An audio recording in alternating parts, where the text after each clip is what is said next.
And welcome. आप सभी का स्वागत है बैक टू नेचर के इस खास एपिसोड में। आज के एपिसोड में हम बात करने वाले हैं डिप्रेशन के बारे में। अक्सर हमने सुना है कि डिप्रेशन यंग लोगों को होता है क्योंकि उनके पास बहुत काम है, बहुत स्ट्रेस है और डिप्रेशन के शिकार वो बन जाते हैं। लेकिन आज हम इस एपिसोड में depression in old age people के बारे में बात करने वाले हैं। हमें तो ये लग रहा है कि ओल्ड एज पीपल को किस चीज का डिप्रेशन हो सकता है, लेकिन आज हम इस कार्यक्रम में जानेंगे कि आखिरकार किस किस वजहों से हमारे ग्रैंड पेरेंट्स या फिर हमारे ओल्ड एज्ड पीपल जो हैं उन्हें स्ट्रेस, डिप्रेशन का शिकार होना पड़ता है। क्या वो रीजंस हैं, क्या क्या हम कर सकते हैं उनके लाइफस्टाइल में बदलाव लाकर उनके बिहेवियर को चेंज कर सकते हैं और उनको इस समस्या से बाहर निकाल सकते हैं। इन सभी पर जानकारी देने के लिए हमारे साथ आज स्टूडियो में मौजूद हैं health journalist doctor Priyanka Singh ji. तो चलिए मैम का कार्यक्रम में स्वागत करते हैं। मैम बहुत स्वागत करूंगी कार्यक्रम में। Thank you so much. Ma'am जैसे हम बात कर रहे हैं डिप्रेशन इन ओल्ड पीपल, ये काफ़ी ऐसी समस्या है जिसको काफ़ी इग्नोर किया जाता है। यही माना जाता है कि यंग लोगों को ज़्यादा डिप्रेशन है, जिनको काम का प्रेशर है उनको ज़्यादा डिप्रेशन है। लेकिन जो ओल्ड पीपल हैं, जो हमारे ग्रैंड पेरेंट्स हैं, उनमें ये इशू देखने को, ऐसी काफ़ी रिसर्चेज हुई हैं जहाँ पर ये पता लगा है कि ओल्ड पीपल में भी डिप्रेशन देखने को मिलता है। मैं जानना चाहूँगी सबसे पहले इसका कारण क्या हो सकता है? रूपाली, बहुत अच्छा सवाल है आपका, क्योंकि आपने कहा ना कि नॉर्मली क्या है कि सारा फोकस यंग जनरेशन पे होता है। जी ठीक है, वो एक लिहाज से अच्छा भी है। अच्छा इसलिए कि वो जो अर्निंग एज होती है या आप लाइफ में आगे क्या करने वाले हैं वो वाला आपका फेज़ होता है। लेकिन जो लोग आपके घर में बड़े हैं, बुजुर्ग हैं, उनको आप नज़रअंदाज कर दें, नेगलेक्ट कर दें, ये कहीं से भी सही नहीं है। क्योंकि क्या है ना कि यंगस्टर्स के पास बहुत सारी चीज़ें होती हैं खुद को एंगेज करने के लिए, लेकिन जो हमारे घर के बड़े बुजुर्ग हैं, एडल्टली लोग हैं, उनके पास ज़्यादा कुछ होता नहीं है करने के लिए एक एज के बाद। तो जो आपने डिप्रेशन कहा कि सबसे बड़ा रीज़न तो यही है कि पहली बात तो उनको लगता है कि उनके पास कुछ काम नहीं है। तो जब आप खाली रहते हैं ना तो आपको थॉट भी कुछ ना कुछ नेगेटिव ही आते हैं, आपको पता ही नहीं कि मुझे क्या करना है। तो उससे वर्थलेस की फीलिंग भी होती है कि मैं तो किसी लायक ही नहीं हूँ। ठीक है, दूसरा इस एज में जो आता है वो फाइनेंस इशू बहुत बड़ा होता है कि बहुत सारे पेरेंट्स हमारे यहाँ खासकर इंडिया में आप देखते हैं सोशल सिक्योरिटी तो है नहीं, सरकार की तरफ से इस तरह की स्कीम नहीं होती है कि आप जो भी कुछ करना है फैमिली की तरफ से आपको खुद को करना है। तो कई बार लोग क्या करते हैं कि जब यंग होते हैं तो अपने पूरी जो भी पैसा होता है, सब कुछ होता है, वो बच्चों पर लगा देते हैं, उनके एजुकेशन पे। और जब वो बूढ़े होते हैं या बुजुर्ग हो जाते हैं, उनकी उम्र बढ़ती है तो उनके पास पैसा नहीं होता। अब सारे बच्चे तो नहीं होते कि बहुत अच्छे होते हैं, कुछ बच्चे ऐसे भी होते हैं जो कि पेरेंट्स को उस तरीके से डील या ट्रीट नहीं करते जैसे करना चाहिए, जो इज्जत उनको मिलनी चाहिए, जो मान सम्मान मिलना चाहिए, वो कई बार नहीं भी देते हैं। तब यहाँ पे वो फाइनेंशियली भी डिपेंडेंट हो जाते हैं उनके अपने बच्चों पे। तो ये दूसरा वाला इशू आता है। तीसरा इशू आता है इम्पोर्टेंस। हर इंसान को ना कहते हैं ना कि एक तवज्जो चाहिए होती है ज़िंदगी में, एक मान चाहिए होता है। अब जो लोग बड़े हैं हमसे, जिन्होंने इतनी ज़िंदगी देखी है, उनको तो ये ज़्यादा और ज़्यादा लगता है कि अरे अब हम किसी लायक नहीं बचे, बच्चे हमसे बात नहीं करते, हमारी सलाह नहीं लेते। चौथी चीज़ क्या है कि जब आप कुछ भी चीज़ लगता है ना कि जब आपके पास करने के लिए बहुत, जो मैंने आपको पहले भी कहा था कि उनके पास बहुत सारे एंगेजमेंट नहीं होते हैं, तो इस एज में एक डिप्रेशन की बहुत बड़ी चीज़ क्या आती है कि आपके जो नियर एंड डियर वन होते हैं ना, आपकी एज के लोग जो होते हैं, आपके दोस्त होते हैं, आपके फैमिली वाले होते हैं, वो कहीं ना कहीं आपको छोड़ के जाने लगते हैं।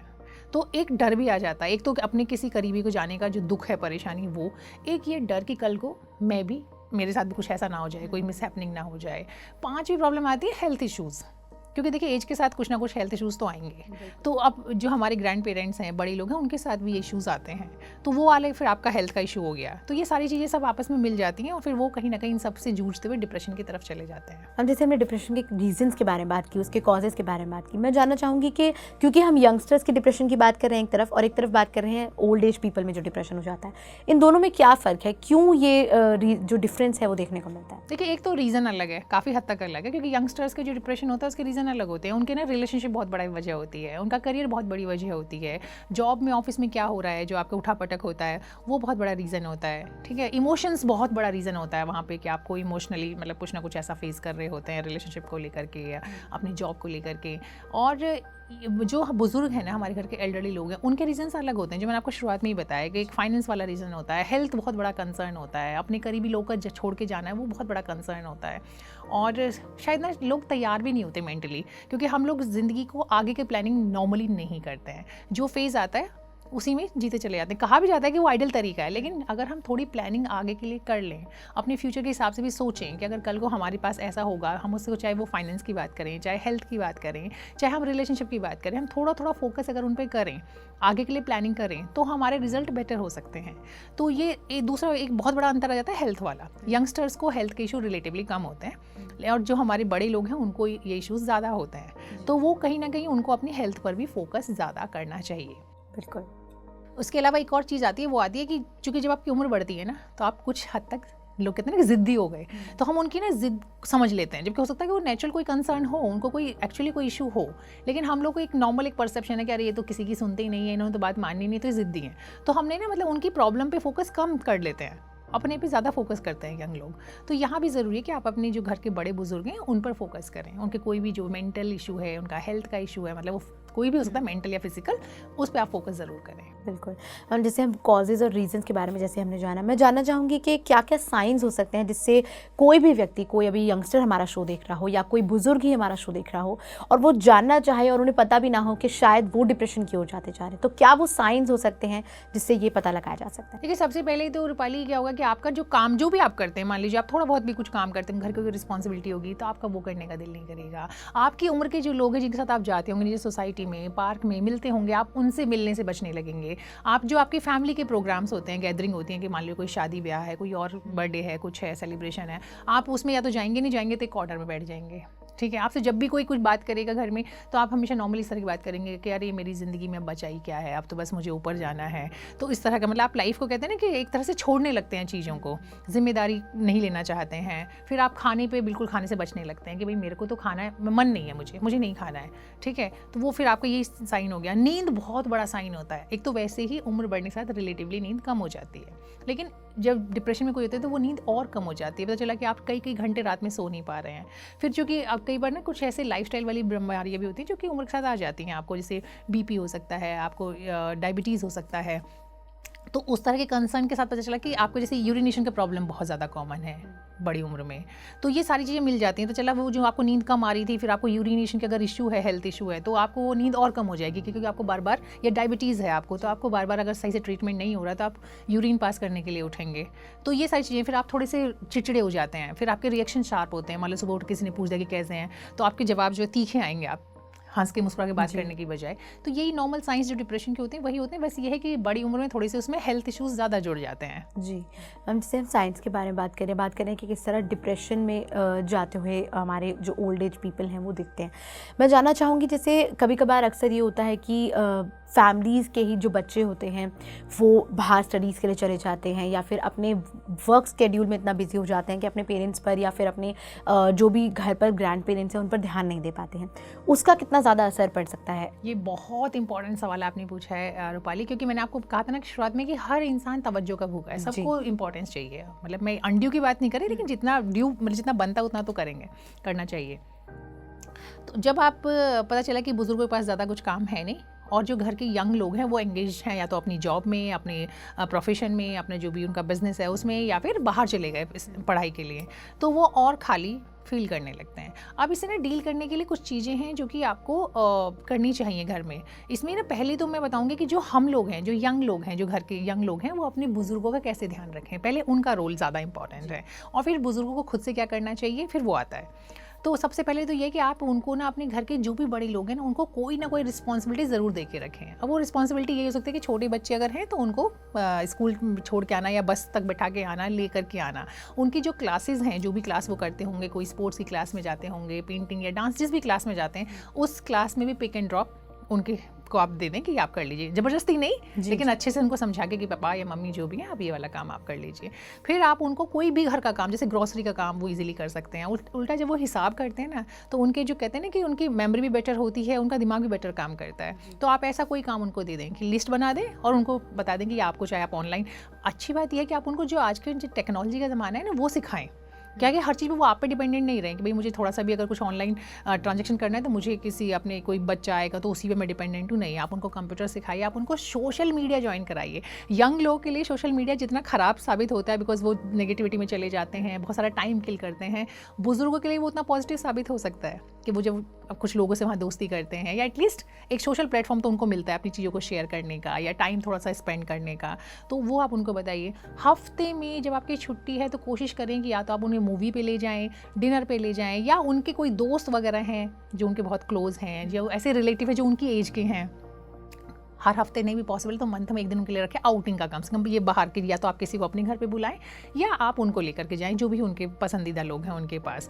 और जैसे ही संडे होता है तो अब संडे में आप खुद निकल लिए बाहर घूमने के लिए, ऐसे नहीं होता। मैं ये भी मानती हूँ कि कई बार यंग लोग के अपनी एंगेजमेंट होती हैं, अपनी प्रायोरिटीज़ होती हैं। हर संडे ना सही, पूरे मंथ का एक संडे ऐसा रख लीजिए जो कि आप उनके लिए ले जाएं। उनको जिस भी चीज़ में इंटरेस्ट है ना रूपाली, वो ज़रूर कराएं। खासकर जो यंग एज में वो नहीं कर पाए ना रिस्पॉन्सिबिलिटी के चलते कि भाई बच्चे हैं, उनको देखना है। अब ये टाइम आ गया कि अब वो अपनी उस चीज़ पे फोकस करें। मान लीजिए किसी को गार्डनिंग का शौक था, नहीं कर पाए, ये नहीं भी था, तो आप उनको बताइए कि गार्डनिंग, थोड़े से पौधे लगाएं, उसको अप्रिशिएट करें, उनका जो एफर्ट है ना। क्योंकि वो जब आप नहीं करेंगे तो लगेगा अरे मेरे क्या फ़ायदा करने का, मुझे तो कोई कुछ के बोलता ही नहीं है। तो अगर उन्होंने कुछ भी किया ना, मान लीजिए कोई है, किसी को कुकिंग का शौक है, तो कभी उनको बोले कि आज का ब्रेकफास्ट आप बना दीजिए हमारे लिए, तो और उसकी तारीफ़ करें फिर कि भाई बहुत अच्छा खाना था या बहुत अच्छा ब्रेकफास्ट था आज। तो मान लीजिए कुछ पौधे आप उनको बताएं कि आप लगाएं, ये वाले लगाएं। आजकल तो इतने मेडिसिनल प्लांट्स होते हैं जिनके कि बहुत सारे फ़ायदे वैसे ही होते हैं, तो घर में वो लगाएं। फिर उनकी देखभाल का काम उन्हें दे सकते हैं। कोई रिस्पॉन्सिबिलिटी दें। सोशल मीडिया में उनको थोड़ा सा एक्टिव, ये भी नहीं है कि बहुत ज़्यादा, वो उनको ज़रूर सिखाएँ। टेक्नोलॉजी सिखाएं उनको। और उसके साथ जो घर के बच्चे हैं ना, उनको ज़रूर डेली कुछ ना कुछ टाइम उनके साथ ज़रूर स्पेंड करना चाहिए। इवन आप भी जब ऑफिस से आ रहे हैं ना, आप 1 घंटा ही सही, लेकिन वो 1 घंटा उनको ज़रूर दें, क्योंकि उनको वो पूरे दिन भर में वेट करते हैं आपके ऑफिस से आने का। और आप पता है आप झुंझला के आएगा, अरे मैं तो वहाँ ऑफिस से थक के आया हूँ, अब यहाँ के इनका लेक्चर सुनो। नहीं, आप खुद को तैयार कीजिए, कोई बात नहीं, आप थोड़ी देर बाद मिलिए। आप 6 बजे ऑफिस से आए, आप 8 बजे उनके पास बैठिए, लेकिन 1 घंटा उनके पास बैठिए। बच्चों को उनके साथ थोड़ा सा टाइम स्पेंड करने के लिए ज़रूर बोलें। बहुत अच्छा लगता है बुजुर्गों को जब छोटे बच्चे उनके साथ बैठते हैं, उनसे कहानियाँ सुनते हैं, उनके लाइफ के किस्से सुनाने के लिए उनको मतलब इंस्पायर कीजिए कि उन्होंने लाइफ में क्या किया। तो उससे उनकी मेमोरी भी अच्छी होती है, टाइम भी अच्छा बीतता है, और उनको ये भी नहीं लगता कि हमने तो ज़िंदगी में कुछ किया ही नहीं। ठीक है, अगर पॉसिबल है और अलाउ करते तो आप घर में पेट रखिए। हालांकि पेट के अपने कुछ साइड इफेक्ट्स होते हैं कि कई बार डॉक्टर्स वगैरह कहना है कि उनके कुछ एलर्जीज वगैरह हो सकती हैं, लेकिन आप कोशिश कीजिए कि हाइजीन वगैरह अगर मेंटेन हो सके और आप मैनेज कर सकते हैं चीज़ तो ज़रूर रखिए। और आपको लगता है कि नहीं मैनेज कर सकते तो कोई बात नहीं, लेकिन उनके पास कोई ना कोई एक्टिविटी होनी चाहिए। फिर आपकी सोसाइटी के अंदर या आसपास में जो भी कोई ऐसी एक्टिविटी होती हो जहाँ पे कुछ कुछ ना कुछ जॉइंट चीज़ें होती हैं, तो कोई सोशल एक्टिव, बहुत सारे लोग हैं, नीडी लोग हैं दुनिया में, तो ऐसा कोई मान लीजिए आपके घर में जो हेल्प हैं, उनके बच्चे हैं, उनको पढ़ाने का कोई काम, ऐसे तरह का काम, तो क्या होता है कि जब आप दूसरों के लिए बहुत निस्वार्थ भाव से कुछ करते हैं ना, तो आपको फीलिंग बहुत अच्छी आती है। तो बुजुर्गों के पास टाइम की कमी तो होती नहीं है, तो आप उनको इस चीज़ के लिए भी इंस्पायर कर सकते हैं कि आप ऐसा कोई पॉजिटिव काम, कोई सोसाइटी के लिए कुछ ना कुछ देने वाला काम करें। तो आप उनको एंगेज करें अलग अलग चीज़ों में। बिल्कुल मैम, आपने बहुत बखूबी तरीके से समझाया किस तरह इंगेज कर सकते हैं मेंटली लेवल पर, और वो किस तरह हमारे साथ घुल मिलकर उनके साथ रहा जा सकता है। ये काफ़ी बेहतर तरीके से आपने समझाया। मैं जानना चाहूँगी कि जो दर्शक इस दौरान हमारा ये टीवी शो देख रहे हैं, वो किस तरह से अपने लाइफस्टाइल में चेंज ला सकते हैं, क्योंकि डिप्रेशन या फिर एक ऐसी सिचुएशन जो है वो सिर्फ आपको इमोशंस के साथ ही नहीं बल्कि साथ साथ आपकी हेल्थ पे भी इफ़ेक्ट करती है। तो हेल्थ पर जिस तरह वो इफ़ेक्ट करती है, मैं जानना चाहूँगी कैसे उससे बचा जा सकता है, और अगर हो गई है किसी कोई समस्या तो कैसे उससे ट्रीट किया जा सकता है। जी, तो सबसे पहले तो मेरे पहले आपको बताऊं कि हम कोशिश करें कि वो प्रॉब्लम आए ही ना, कि जो वो बीमारी की तरफ जाए। देखिए, थोड़ा बहुत जैसे मैंने बताया कि थोड़ा बहुत नेगेटिव थॉट्स आना, ख़राब महसूस करना, ये सब इमोशंस हैं, ये सबके साथ होते हैं। बस वो आप पे हावी ना हो, वो बीमारी ना बन जाए, ये कोशिश करनी चाहिए। इमोशन होना या कोई भी चीज़ फील करना वो नेचुरल है, उसको डील कैसे करना ये आप पर है। तो देखिए, हमने बात की कि अगर आपके घर में कोई यंग लोग हैं तो उनकी क्या रिस्पॉन्सिबिलिटी है, वो कैसे कर सकते हैं। मान लीजिए आपके घर में यंग लोग नहीं हैं, तब तो आपको अपनी केयर खुद ही करनी है। वैसे भी सबसे ज़्यादा आपको खुद ही पहले फोकस करना चाहिए अपने, रादर देन कि आप दूसरों पर डिपेंडेंट हों। तो पहले आप अपने ध्यान खुद रखें। कई बार ऐसे भी होता है कि घर में लोग हैं नहीं, दूसरा ये भी होता है कि कई बार जो लोग हैं वो आपका केयर नहीं कर रहे हैं। दोनों ही सिचुएशन हो सकती हैं, तो तब आपकी जिम्मेदारी आती है कि आप अपना ध्यान रखें। तो सबसे पहले अगर हम हेल्थ की बात करते हैं तो आपके जो भी रेगुलर चेकअप्स होते हैं वो ज़रूर कराने चाहिए।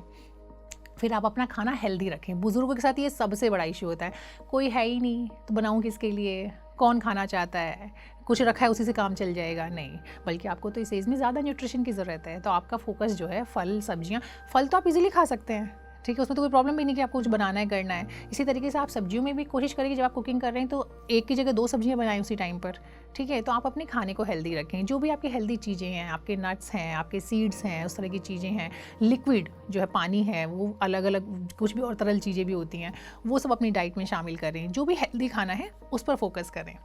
तीसरा, अगर आपका कोई हेल्थ इशू है तो आप जाकर के डॉक्टर को कंसल्ट करें टाइम रहते हुए, इंतजार ना करें कि वो बढ़े आपकी बीमारी तब दिखाएंगे। चौथी चीज़, नींद बहुत बड़ा कंसर्न है इस एज में लोगों के साथ। तो एक तो वैसे ही थोड़ा कम हो जाता है, और अगर आपकी नींद थोड़ी कम भी हुई तो आप उस पर परेशान घबराने के बजाय कुछ अच्छे उस टाइम पे ना कुछ अच्छी किताब पढ़ सकते हैं, कुछ अच्छा म्यूज़िक सुन सकते हैं, सूदिंग म्यूज़िक जो होता है। म्यूज़िक की तो बाकायदा थेरेपीज़ होती हैं, डिप्रेशन को ख़त्म करने के लिए। तो आपको जिस भी चीज़ में अगर मान लीजिए किसी को स्पिरिचुअलिटी में अगर इंटरेस्ट है तो वो कुछ अच्छे ऐसे शोज़ देख सकते हैं। फिर अगर नींद का फिर भी आपको प्रॉब्लम सॉर्ट आउट नहीं हो रही है तो आपने परेशान ना हो, क्योंकि जब आपके शरीर को ज़रूरत पड़ेगी तब नींद वो कहीं ना कहीं आपसे डिमांड करेगा। तो आप अपने उस टाइम को कि बिस्तर पे पड़े हुए हैं, परेशान हुए जा रहे हैं, उससे अच्छा है कि आप उठें और कुछ काम करें जो भी आपके इंटरेस्ट का काम है। नींद का तरीका ये होता है कि सबसे पहले तो आप फिक्स टाइम पे सोने की आदत डालें, फिक्स टाइम पे जागने की आदत डालें। दूसरा क्या कि आप जहाँ पे सोते हैं उसको हाइजीन ज़रूर मेंटेन करना चाहिए। पता चला कि तेज़ लाइटें जली हुई हैं, बेडशीट आपकी गंदी है, तो फिर आपको वैसे ही सोने का दिल नहीं करेगा। तो अपना रूम साफ़ सुथरा रखें, उसके अंदर तेज़ किसी भी तरह के साउंड नहीं आना चाहिए। फिर तीसरा कि जब आपको मान लो किसी वजह से तब भी नींद नहीं आ रही तो एक अच्छा सा माइल्ड सा म्यूज़िक लगाएं। तब भी आपको लगता है कि नहीं काम बन रहा है तो आपको जो काम आपके बचे हुए हैं कुछ भी, तो आप वो काम में उठें, करें। कुछ खाने, वैसे तो रात में खाने को बहुत अच्छी हैबिट नहीं माना जाता, लेकिन कई बार ऐसा होता है कि आप खुद को रिवॉर्ड दे रहे होते हैं, तो आप कुछ अच्छा सा हेल्दी सा भी खा सकते हैं उस टाइम उठ करके। लेकिन बिस्तर पे लेटे नहीं रहना है। जितनी देर बिस्तर पर लेटे रहेंगे उतनी देर सिर्फ नेगेटिव थॉट्स आएंगे और जो नींद आपसे दूर है वो और दूर होती चली जाएगी। पर जैसे मैंने कि शुरुआत में बताया था कि अगर आपको कोई हेल्थ इशू है जिसकी वजह से नींद वाला कंसर्न है, कि आपको यूरिन वाला इशू है या आपको डायबिटीज़ वाली प्रॉब्लम है, तो वो आप अपने डॉक्टर को दिखाएं। अब कुछ चीज़ ऐसी हैं जो हमें ऐड करनी है अपनी लाइफस्टाइल में, जैसे कि आप कोई भी एक सोशल एक्टिविटी जो आपका ग्रुप है, आपकी एज के लोग का है, उनके साथ आप किसी न किसी चीज़, जैसे आप वॉक के लिए साथ जा सकते हैं, आप योगा साथ ज्वाइन कर सकते हैं, आप लाफ्टर ग्रुप ज्वाइन कर सकते हैं, आप सोसाइटी को कुछ वापस दे सकते हैं किसी भी फॉर्म में, जो भी आपका कंट्रीब्यूशन हो सकता है। किसी की हेल्प कर सकते हैं दूसरे लोगों के लिए। अगर आपकी मान कोई एक्सपर्टीज़ है, सपोज आपका लॉ में आपने बहुत अच्छा काम किया, आप बड़े मतलब एडवोकेट या कुछ रहे, तो आप लोगों को उसमें एडवाइस दे सकते हैं फ्री, इस तरह का। या आपने कभी मेडिकल का आपका एक्सपर्टीज़ रहा तो वो आप लोगों को फ्री एडवाइस कर सकते हैं। तो कहीं ना कहीं अपनी वर्थ बना करके रखिए। ये नहीं है कि मेरे लिए कोई और करेगा, किसी ने नहीं किया तो मुझे क्यों करना है, मैं और सोच के डिप्रेशन में चला जाऊँगी, किसी ने नहीं किया तो मुझे नहीं करना है। मुझे अपने लिए खुद ही करना है। एक और बहुत इंपॉर्टेंट चीज़ है जिसको हम नज़रअंदाज करते हैं, वो है नेचर। आप जितना नेचर के पास रहते हैं ना, आपका डिप्रेशन उतना दूर होता है। आप नेचर में जहाँ पे भी आपको लगता है कि अच्छे पौधे लगे हुए हैं, पेड़ लगे हुए हैं, आप वहाँ जाइए, उनके साथ थोड़ा टाइम बिताइए, कुछ मत करिए, सिर्फ उनके पास थोड़ी देर बैठ जाइए। आप देखेंगे कि आप अपने आप ही आपको आपकी लाइफ ना वर्थ लगने लगती है। तो वहाँ पे आप जाइए। आप अपने आप को फिजिकल एक्टिविटी ज़रूर मतलब आप करिए अपनी लाइफ में, फिजिकली एक्टिव रखें। आप योगा कर सकते हैं, आप एक्सरसाइज कर सकते हैं, नॉर्मल वॉक कर सकते हैं। अगर आपकी थोड़ी सी भी आपकी इच्छा है तो आप स्विमिंग करें, बहुत अच्छी एक्सरसाइज है। तो उसमें आपको बहुत प्रेशर भी नहीं होता, आपके नीज पे भी कोई प्रॉब्लम नहीं होता और पूरी बॉडी की एक्सरसाइज होती है। तो आपको कहीं ना कहीं फिजिकली अपने आप को एक्टिव रखना है, फिर मेंटली भी एक्टिव रखना है आपको। जो रिडल्स, पजल्स, गेम्स इस तरह के, क्योंकि बुढ़ापे से जुड़ी कुछ ऐसी प्रॉब्लम है जो कि मेमोरी ओरिएंटेड होती हैं, कहीं ना कहीं हमारी मेमोरी पर असर डालती हैं। डिमेंशिया हो गया, फिर आपका ये अल्जाइमर्स हो गया, फिर पार्किंसंस तो खैर मेमोरी से रिलेटेड नहीं है, लेकिन पार्किंसंस जैसी प्रॉब्लम भी आती है। तो उसके लिए आपको फिजिकली एक्टिव होना बहुत ज़रूरी है कि ताकि आपको पार्किंसंस ना हो। तो आप खुद को फिजिकली एक्टिव रखें। न्यूरो की प्रॉब्लम है, लेकिन अगर हो जाती है तो आपका फिजिकल एक्टिविटी काफ़ी कम हो जाती है। तो आपको अपने आप को फिजिकल, मेंटल दोनों तरीके से एक्टिव रखना है। अगर कोई इशू है, फिर आता है इमोशनल इशू, जो कि हमने बताया कि कई बार बच्चे छोड़ के चले गए या उन्होंने आपकी वैसे केयर नहीं की, तो उससे भी डील आप ही को करना है। आप वो कैसे हो सकता है कि आप कुछ अच्छे दोस्त बनाएं, उनके साथ वक्त बिताएं, ताकि आपको अपनी वैल्यू आपकी निगाह में बनी रहे। मैम, जैसे हमने बात की कि किस तरह लाइफस्टाइल में चेंज ला सकता है, खान पान पर ध्यान दिया जा सकता है और खुद को इंगेज किया जा सकता है और चीज़ों में, और सारी एक्टिविटीज़ में, फिजिकल एक्टिविटीज़ में। मैं जानना चाहूँगी खान पान पर किस तरह से ध्यान दिया जाए और ज़्यादा इस पर आप तवज्जो दें। देखिए, खान पान, जैसे मैं आपको बताया ना कि इस एज में सबसे बड़ी प्रॉब्लम तो ये आती है कि पहले तो आप खुद ही अवॉइड करने लगते हैं कि मुझे क्यों खाना है, मेरे को ज़रूरत नहीं है, मुझे तो कुछ नहीं चाहिए, जो बच जाएगा वो मैं खा लूँगी। लेडीज़ में ज़्यादा होता है। आप देखते हैं कि इंडिया में जितने भी आपके जो हेल्थ वाले मेजर इशूज़ हैं वो लेडीज़ में ज़्यादा होते हैं। खासकर आपका आर्थराइटिस हो जाएगा, आपको ऑस्टियोपोरोसिस हो जाएगा, क्योंकि पता चला कि आपकी डाइट ठीक नहीं है। ठीक है, आप कैल्शियम पे फोकस खाना, मतलब कैल्शियम जिसमें ज़्यादा है वो नहीं खा रहे हैं, आप विटामिन डी प्रॉपर धूप में नहीं जा रहे। हाँ, ये विटामिन डी वाला बहुत इंपॉर्टेंट है, हमने डाइट पे तो बात की, लेकिन चूंकि इंडिया में तो आप मान के चलिए कि 80% लोगों में, जबकि इतनी बढ़िया धूप यहाँ पे निकलती है, इतने अच्छे मौसम होते हैं, सर्दियों का मौसम इतना बढ़िया उगर के आता है, खूब धूप है, अबेंडेंस में है। ठीक है, लेकिन तब भी आप देखते हैं कि 80% 70% लोगों में तो विटामिन डी की कमी होती ही होती है, क्योंकि जिस तरीके से विटामिन डी लेना चाहिए हम लेते नहीं हैं। तो इस उम्र में लोगों को अपने खान पान पे सबसे पहले ध्यान रखना। ये ना सोचे कि मुझे क्या है, जो मिल जाएगा मैं खा लूँगा। आप सोचिए कि आपको ज़्यादा न्यूट्रिशन की ज़रूरत है इस टाइम पे। अब बाद में आप दवाइयाँ खाएँ, उससे अच्छा है कि आप पहले अपने आप को फिट रखें, अपने न्यूट्रिशन को इतना अच्छा बनाएं कि आपको दवाई की ज़रूरत ही ना पड़े। तो उसके लिए सबसे पहले ज़रूरी है कि आप दिन में कम से कम 8 ग्लास 10 ग्लास पानी पिएं। जो भी लिक्विड है, अगर आप दूध पीते हैं, आप नारियल पानी पी सकते हैं, आप छाछ पी सकते हैं, आप सूप पी सकते हैं, जूस पी सकते हैं, तो लिक्विड आपका ज़्यादा होना चाहिए, वो आपकी बॉडी को डिटॉक्स करने में हेल्प करता है।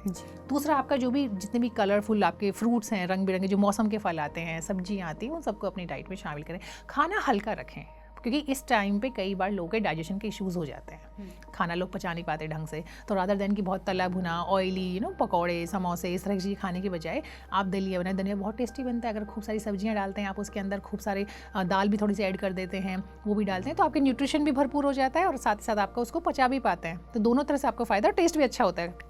अगर आप ढंग से बनाते हैं तो दलिया और खिचड़ी जैसे खाने में बहुत टेस्टी बनते हैं।